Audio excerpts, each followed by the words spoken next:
Hey everyone, it's Justin. Thank you for watching and welcome to my house. That's Justin's house. In this video, I want to show you Bitbucket and ServiceNow working together.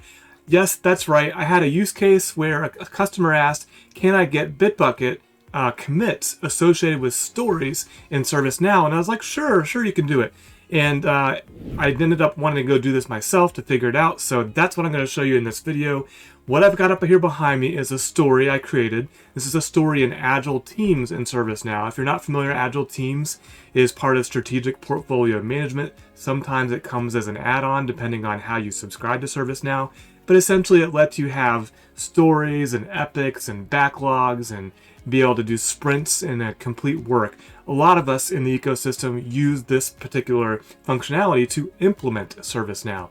So behind me, I've got a story. In this story, I've got a story number, a description, some acceptance criteria, and a description, or a short description and a long description. And that's all I needed for this. I've already got it saved. What's going to be important is this story number. So I want to copy that story number. And the use case is a developer is going to go into something like Bitbucket, and they're going to have code that they're actually changing, like you can see here. And so that particular code, when they do something like make a commit, which you can see that button just over my, or behind my head right there, when they make a commit, best practice, standard practice, is for them to make the commit and leave a message on that commit saying what they did. So typically you add the story number to that particular commit with some message about what you did. And that's the integration here. So when this button is, when I hit commit on this button, it is going to let ServiceNow know that this commit has been made. And in ServiceNow, I've got a flow that I wrote in Flow Designer that's going to receive that, and it's going to create a commit record and then look up the story and associate it to that commit record based on what I put in that commit message. So let's hop back over here to the story. I didn't change anything. All I did was copy that story number up here. So I'm going to go down here. One of the things I did add is a related list for my table that I made called Bitbucket commits. So you see that table there. I'm just going to right click and hit refresh, and we should see that particular commit come through. There it is. I've got Bitbucket commit 1011, and it's got my name and the date, the hash, a link, all this stuff that I put in there so that I could know what it is. If I click on that commit, I can see all the information that I received. So you see that it was a commit. I have the message showing the story number. And if you look really closely, it already associated the story that we were just on, and that's how it showed up on the related list to this particular record. I can preview that so you can see it here. So now they are linked together, and if I wanted to click on this link that's part of the commit, that'll take me back to Bitbucket, and I can see this was a brand new file that was put in with that JavaScript or that function down here below that does that actual, or just whatever function that actually does that meets the criteria of that story. Now let's just show one more thing here. Let's go back to the story, and let's say we've got this Bitbucket commit, but oh, we realized there was a missing apostrophe or something else was off. So I'm going to go view the file here, and then I'm going to edit the file and change something, and we're going to recommit it. So I'm going to do a couple of things when I recommit it.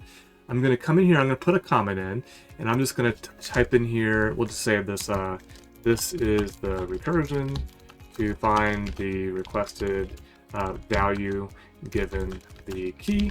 And I just wanted some comments in there, so we'll go ahead and commit this. So I've got a second commit, and let's just say I'm a creative developer and I decide I'm going to put my story number at the end in parentheses instead of at the beginning. So when I did this particular flow, I made sure that it was using regex, that I consulted with an artificial intelligence on the exact regex that I needed. Thanks for a friend for recommending that I do that, because now I don't have to remember how regex works.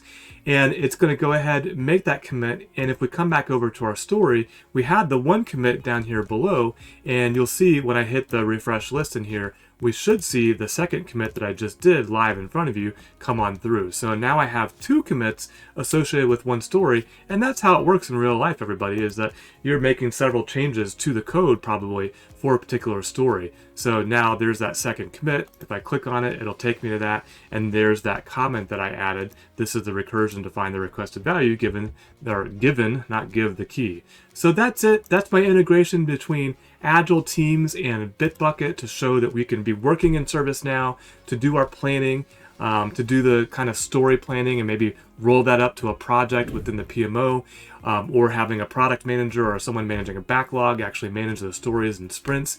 But when I do something in Bitbucket, like make a commit and put that story number in there, no matter where I put it in the commit message, when it comes back to ServiceNow, we can find it, record it, make sure it's associated with the story, and now everybody has visibility into what's going on with those commits in Bitbucket when they're looking at a story in Agile teams in ServiceNow. I hope you found this video helpful. If you did, please like, please subscribe, or share with somebody that you think might be interested in integrating Bitbucket and ServiceNow.